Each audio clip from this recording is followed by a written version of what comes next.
La presentación de hoy la he dividido en dos pequeñas partes, una muy general sobre lo que es la enfermedad renal en términos generales y dos ya en la segunda parte un poco más extensa entrando propiamente en materia.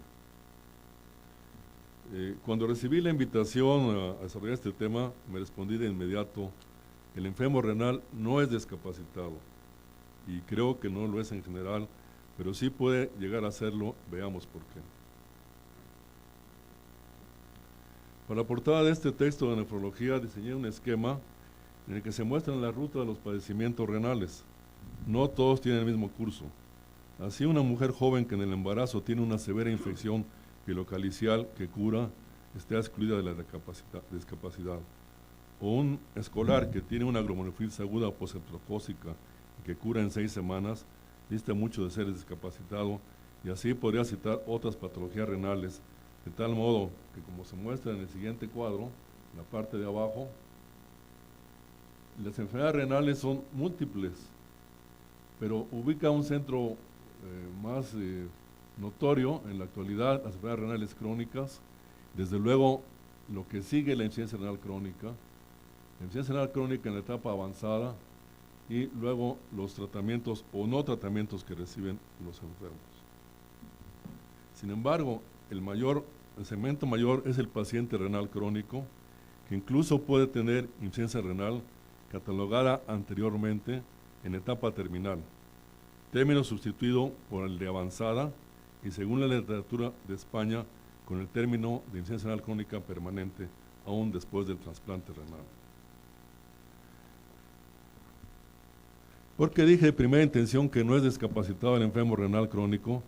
Seguramente por la experiencia de los años de la residencia y los primeros años de médico de base a principios de la década de los 70. En aquel entonces, los criterios de incorporación a diálisis crónica y trasplante era que el sujeto entraba a alguno de los tratamientos señalados, siempre y cuando cumpliera con los requisitos de que fuera potencialmente recuperable y retomara sus actividades escolares, familiares y profesionales. Es decir, se le ofrecía un tratamiento a un escaso número de pacientes para que se recuperaran. Los tiempos cambiaron, evolucionó la diálisis crónica y mejoraron los resultados de trasplante renal, de tal modo que se incrementó a cifras muy elevadas los números de pacientes que, además de tener uremia, reciben diálisis crónica. Y creo que es ahí donde surge la posibilidad de que muchos enfermos con insuficiencia renal crónica puedan ser catalogados como discapacitados. La insuficiencia renal crónica de cualquier etiología tiene un comportamiento estándar, una vez establecida la etapa 4, con disminución de la filtración glomerular por debajo de 30 minutos por minuto, lo cual es que el paciente ya perdió el 70% de la función renal. El estado urémico genera trastornos variados en diferentes territorios del organismo, a saber, digestivos, cardiovasculares, hemopoyéticos, hematológicos, óseos, en piel, hormonales, psicológicos, entre otros. Es un hecho que estos enfermos progresaban irremediablemente al coma urémico, con sangrado digestivo, crisis hipertensivas, taponamiento cardíaco, anasarca, tetania, desnutrición, sopor, convulsiones y muerte. Desde luego que en estas etapas tan avanzadas, los enfermos están no solamente discapacitados, sino están en un estado agónico o premorte por coma urémico. Esto puede seguir sucediendo con enfermos que no alcanzan el tratamiento efectivo de diálisis crónica oportunamente, o bien en aquellos casos que se decide retirar al paciente de un programa de diálisis. En este esquema vemos cómo la pérdida de la función renal aparece solamente cuando ya hay una disminución del 70% de la filtración glomerular. Aparece la retención de azoados, la urea, creatinina, ácido úrico, de tal manera que se ha perdido ya un 70% de esa función renal en forma desapercibida, asintomática o subclínica. Esto puede tomar de meses a años, dependiendo justamente del tratamiento. Si el tratamiento es adecuado, correcto, efectivo, el paciente va a tener sobrevida muy prolongada, y por lo contrario, si el tratamiento es inadecuado, inoportuno, de mala calidad, como vamos a ver más adelante también, esto puede tomar cuestión de meses solamente.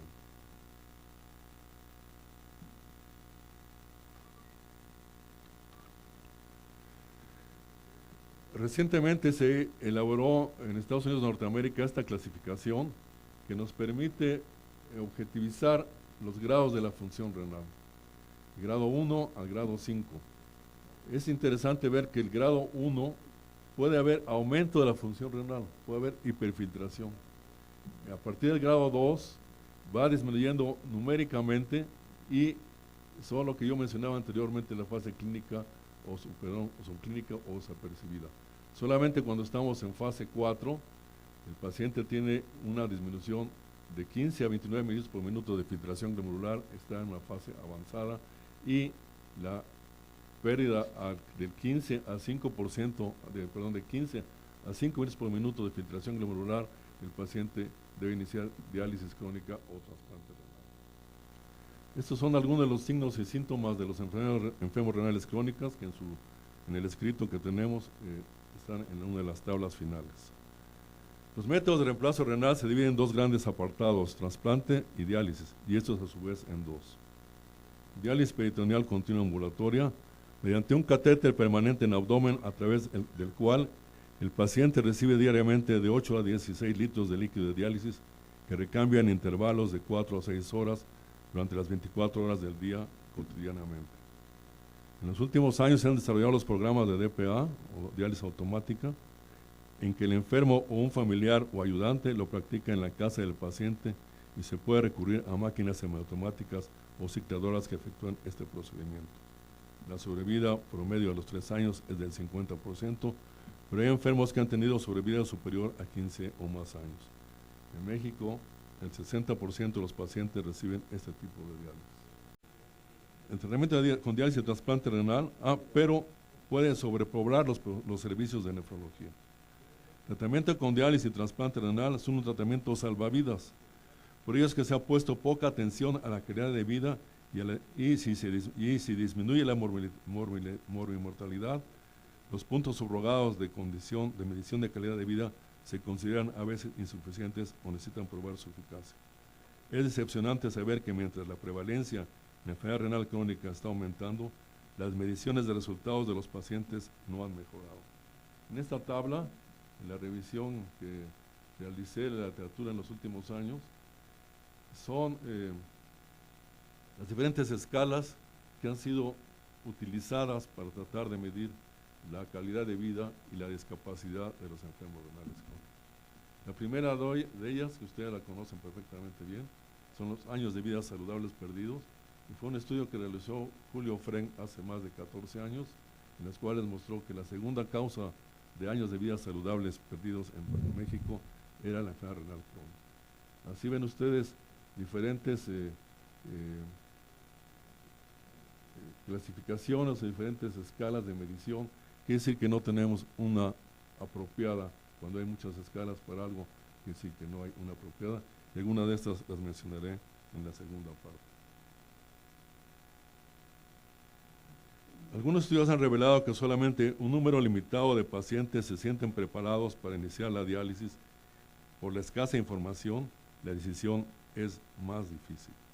Sin embargo, la mayoría de los pacientes reconocen que el empezar diálisis crónica fue una decisión correcta, ya que de otra manera no habían sobrevivido, aunque no se les informa sobre la calidad de vida, los riesgos y los efectos adversos. Por lo que es un reto en la actualidad promover la educación adecuada a los pacientes sobre la enfermedad renal crónica y su tratamiento. Se ha corroborado que la mejoría en la métrica de los parámetros de diálisis, o sea, la dosis de diálisis, los niveles de hemoglobina o los niveles de fosfato sérico, no influyen en la calidad de vida de los pacientes. Es decir, la bioquímica no influye en mejorar la expectativa de vida de estos enfermos. Sin olvidar que la principal causa de muerte en ellos son las complicaciones cardiovasculares. El manejo apropiado de la mayoría de los adultos con insuficiencia renal crónica se ha asociado con resultados positivos en su salud. Sin embargo, como mencioné, no existe un instrumento que mida los conceptos de recuperación de las 4 dimensiones: autonomía, integración propia, solución de problemas y búsqueda de apoyo social. Mayor duración de hemodiálisis crónica lleva a menor calidad de vida con presencia de síntomas físicos y mentales.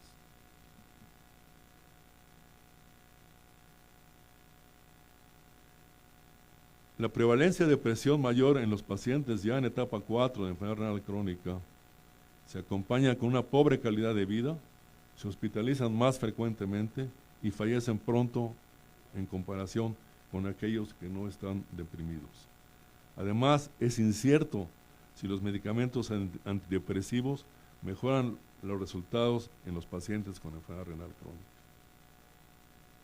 La diabetes mellitus produce la nefropatía diabética, que es la causa más común de enfermedad renal terminal, lo que acentúa en los pacientes disminución de la actividad física, restricción de la actividad cotidiana y disminución en la participación socioeconómica.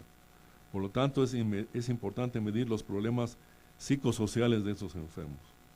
A medida que el control de la glicemia es menor, aumenta el número de trastornos y complicaciones renales y sistémicos, lo que da poca calidad de vida. A la enfermedad renal crónica se suman otras complicaciones severas de la diabetes mellitus, como ceguera, amputaciones, cardiopatía isquémica. Entonces el sujeto diabético y con uremia crónica es discapacitado. Una serie de eventos que generan estrés son comunes en los pacientes con enfermedad renal crónica en la etapa 5, cuando están ya en diálisis crónica o esperando un trasplante. Entre otros factores son medicamentos, restricciones dietéticas, asistencia al hospital, cirugía para las vías de acceso, tanto peritoneal como extracorpórea, cambios en el estilo de vida, pérdida de la autoestima, incapacidad laboral, modificación de la vida familiar, poca actividad social e insuficiencia de recursos económicos. Si esto es muy marcado, se asocia a los previos síntomas depresivos y mayor número de síntomas somáticos y emocionales. El médico, por lo tanto, en este caso el nefrólogo, debe abocarse a los eventos que producen estrés a sus pacientes.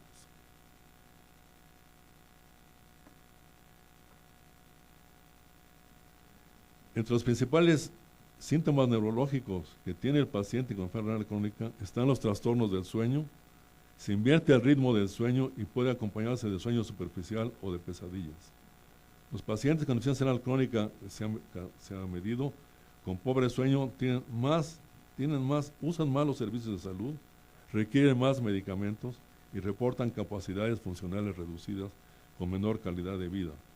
Se ha cuantificado que los pacientes experimentan dolor durante la diálisis en un 40% y refieren poco sueño en tiempo y profundidad en casi la mitad.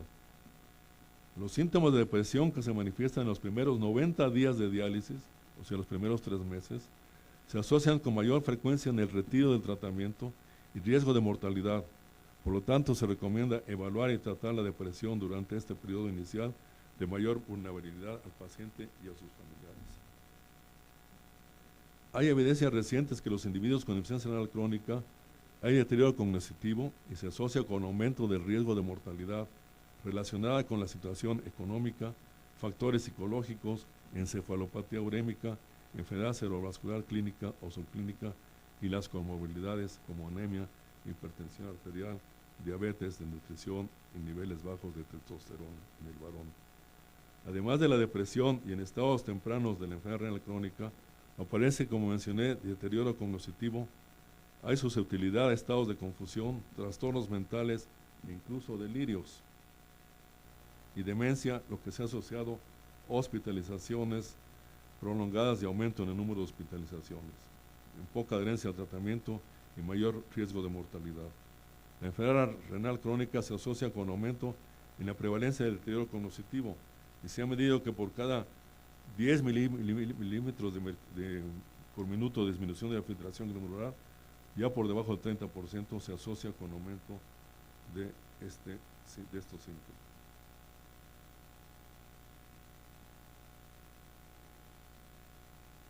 Esta diapositiva, que no es para incidir en los aspectos de la sexualidad de los enfermos, que han sido poco valorados y poco estudiados.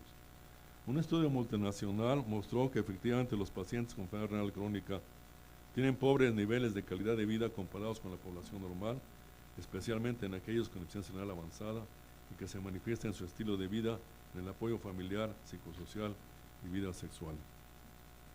El 70% de los pacientes con enfermedad renal crónica reportan disfunción eréctil, pero hay poca información en la práctica clínica e investigación sobre este problema que genera la reducción de las actividades sociales, disminuye el estado emocional, genera ansiedad, poca confianza y pobre imagen propia. Claudio Ronco y colaboradores de Italia señalan que los pacientes con enfermedad renal crónica han transitado de ser receptores pasivos en el cuidado de su salud a consumidores activos con mayor expectativa, lo que ha producido cambios en la actitud de los médicos para otorgar cuidados a la salud, como resultado en el aumento en la demanda por los pacientes, por el envejecimiento de la población y el aumento de las enfermedades renales crónicas y la mencionada expectativa de vida de los pacientes. Por otro lado, el diagnóstico y tratamiento de los pacientes ancianos permanece en el campo de una poca práctica metodológica. Eritropoyetina humana y recombinante. Después de la introducción de la eritropoyetina humana, que vamos a ubicar como EPO, para corregir la anemia en la década de los 90, se revolucionó el concepto de calidad de vida en estos pacientes, ya que anteriormente el enfermo tenía capacidades más limitadas. La posibilidad de mejorar la sobrevida con la EPO y reducir las comorbilidades en la insuficiencia renal crónica fue una meta de las pruebas clínicas diseñadas de hace años, pero fallaron. Ahora se persigue el bienestar individual del paciente. Los pacientes en hemodiálisis tratados con eritropoyetina tienen una mejoría subjetiva y objetiva, mejorando la calidad de vida y la capacidad cognitiva e incluso el apetito y el ritmo del sueño. Sin embargo, un estudio reciente mostró claramente que los pacientes ancianos que recibían EPO y hierro no tuvieron cambios significativos en el estado mental y físico. Lo contrario sucede en los individuos jóvenes que, estando en hemodiálisis, reciben eritropoyetina y hierro, tienen niveles más altos de bienestar físico y mental. Sin embargo, a mayor corrección de la anemia, aumentan los trastornos cardiovasculares, por lo que no podemos sacrificar la sobrevida o la calidad de vida.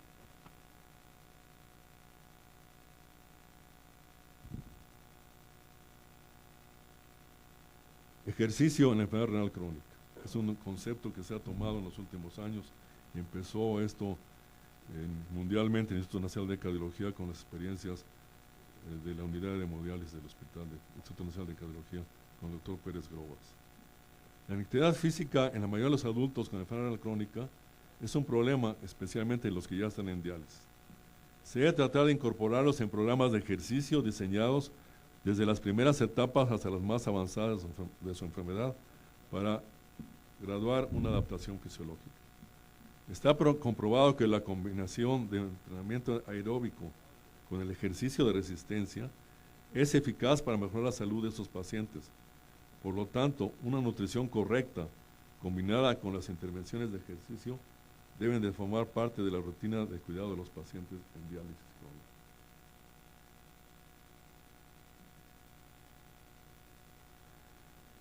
El objetivo del ejercicio en la insuficiencia renal es principalmente la rehabilitación. El éxito radica en la correcta prescripción del ejercicio, incluso el modo o tipo de ejercicio, aeróbico o de resistencia, intensidad, frecuencia y duración, y cuánto tiempo por sesión y por cuánto tiempo.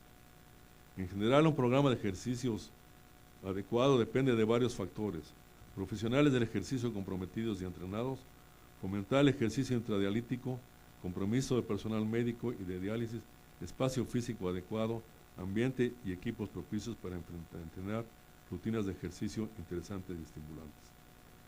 Para mayor comodidad de esos pacientes, el ejercicio puede realizarse inclusive durante la sesión de hemodiálisis, o sea, intradialítica, o de manera ambulatoria en el día que se recibe diálisis.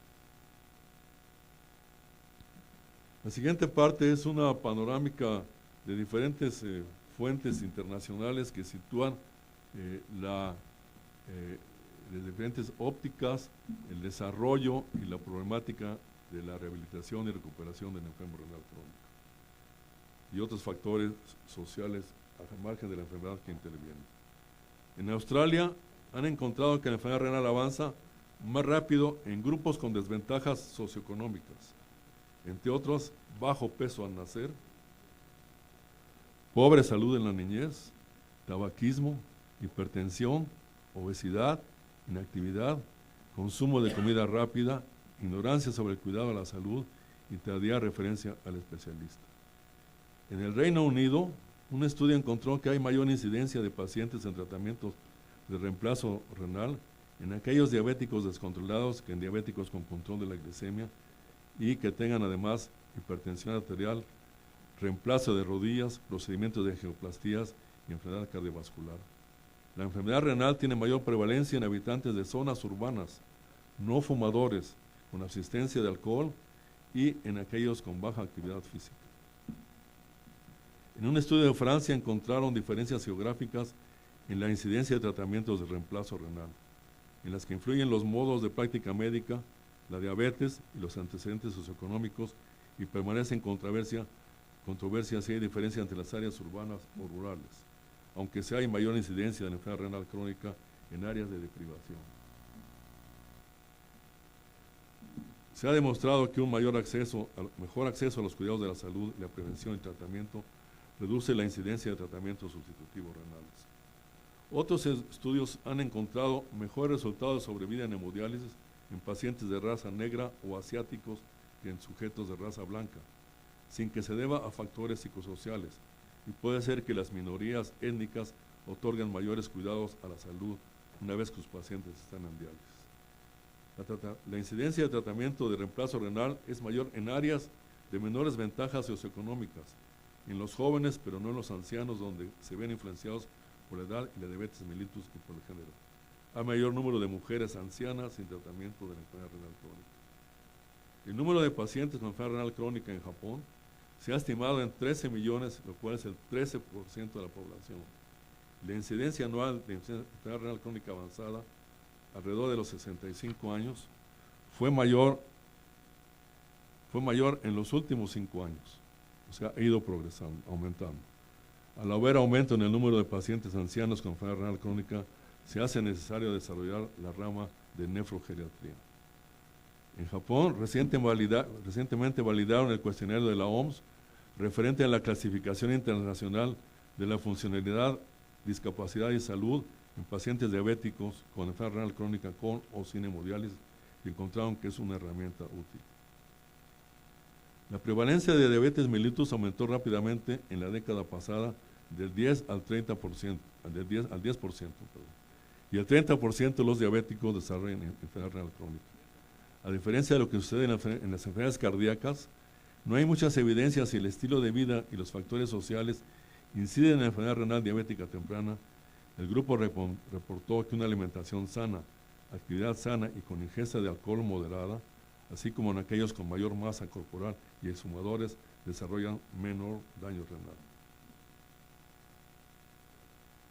En Estados Unidos de Norteamérica, en un informe del Congreso, después de 40 años de pago de diálisis crónica por Medicare, hay observaciones muy delicadas. Es una información muy reciente. Inciden que los programas sustentables para otorgar, inciden que no hay programas sustentables para otorgar empleos a los pacientes en diálisis ni en su rehabilitación. Los fondos federales, que son, como ya mencioné, enormes, van directos solamente al tratamiento, no son efectivos en lo que respecta a empleo, rehabilitación y calidad de vida. Por lo tanto, la nefrología es una especialidad enfocada a una enfermedad crónica, pero tiene desconocimiento sobre las fuentes de empleo y rehabilitación de los pacientes.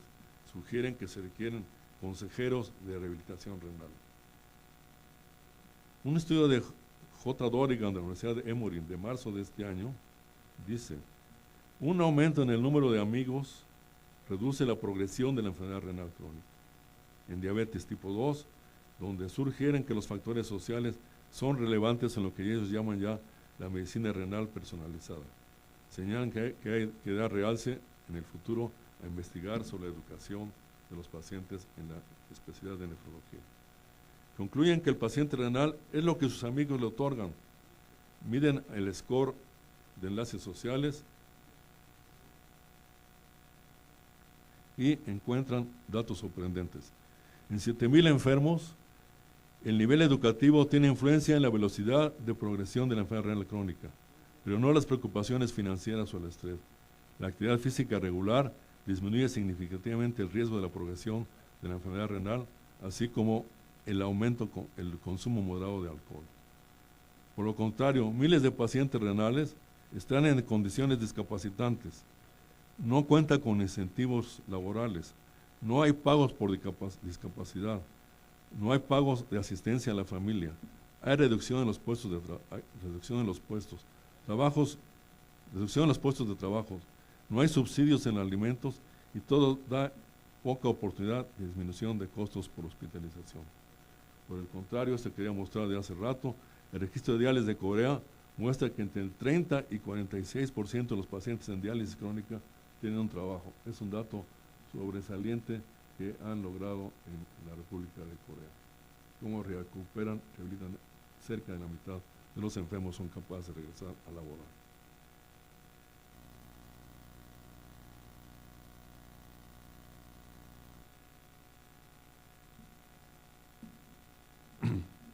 En ninguna de las fuentes consultadas, ni en otras medios, aparece un texto, artículo o una cita que aborde el tema directamente y permita contestar la pregunta: ¿es el enfermo renal un discapacitado?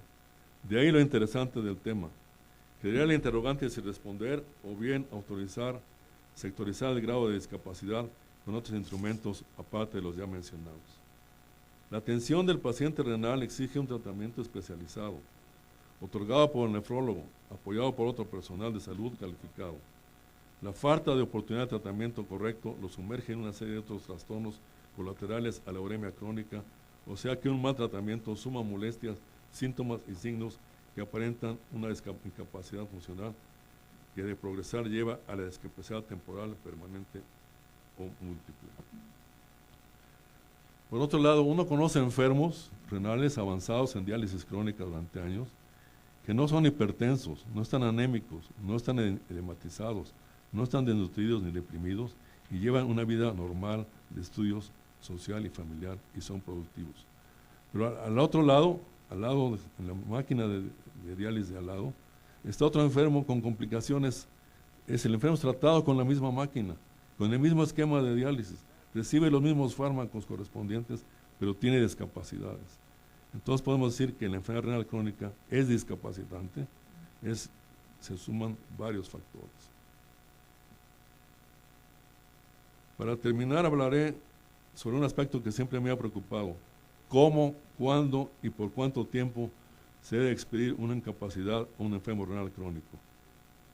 Tenemos muy claro, como muestra la diapositiva, que la función renal es fácilmente medible y clasificable, y consecuentemente la insuficiencia renal crónica se ha estratificado. Conforme a ello puede ir disminuyendo progresivamente la capacidad laboral del paciente, porque una diapositiva que no proyecté, el enfermo renal crónico entra en un síndrome de desgaste calórico proteico muscular por diferentes factores metabólicos y bioquímicos. Y si es enfermo en esa situación de desgaste calórico proteico muscular, que se llama el síndrome de desgastamiento, sigue elaborando, progresa más rápidamente su enfermedad porque aumenta más rápidamente los niveles de urea, creatinina, ácido úrico, potasio y fosfato. Entonces, la idea sería reducir gradualmente la capacidad laboral de los enfermos. Cuando el enfermo tiene etapa 3A o 3B, reducir al 50% su trabajo. Esto es factible en la práctica clínica privada, pero no en la práctica privada, no en la práctica nefrológica institucional, en la cual, en la práctica, en la atención institucional, se ven los dos extremos. O al paciente se le da incapacidad inicial muy temprana o tardíamente, pero en cualquiera de los dos casos generalmente es acumulativa, a pesar de que el enfermo se recupere de la uremia mediante diálisis crónica. Entonces ya está pensionado, sin posibilidades de ingresar a laborar. Y en el caso de los individuos que al cabo de algunos años están en tratamiento de diálisis y llegan a trasplante renal y funciona, el sujeto recobra su salud y su capacidad laboral, pero ya no tiene trabajo, porque todas las fuentes ocupacionales le niegan la oportunidad de trabajar, pues tiene el diagnóstico de insuficiencia renal crónica o trasplante renal. Aquí sería el decaimiento gradual de la filtración glomerular, llega al estado urémico, que puede tardar meses o años, y llega el momento de la incapacidad, que puede ser total, temporal o parcial, o revertir después de diálisis crónica adecuada, como sucede en Corea y en Japón o a través de un trasplante renal, el paciente podría no ser ya, no desincapacitado. Sin embargo, ya tiene una incapacidad permanente y no hay forma de que pueda laborar. Quiero mostrar estas dos diapositivas del manejo médico dietético en pacientes con enfermedad renal crónica avanzada. Son enfermos que con poca función renal no requieren diálisis crónica, están con una dieta baja en proteínas, normocalórica, normal en sodio, normal en líquidos y recibiendo dosis elevadas de alopurinol.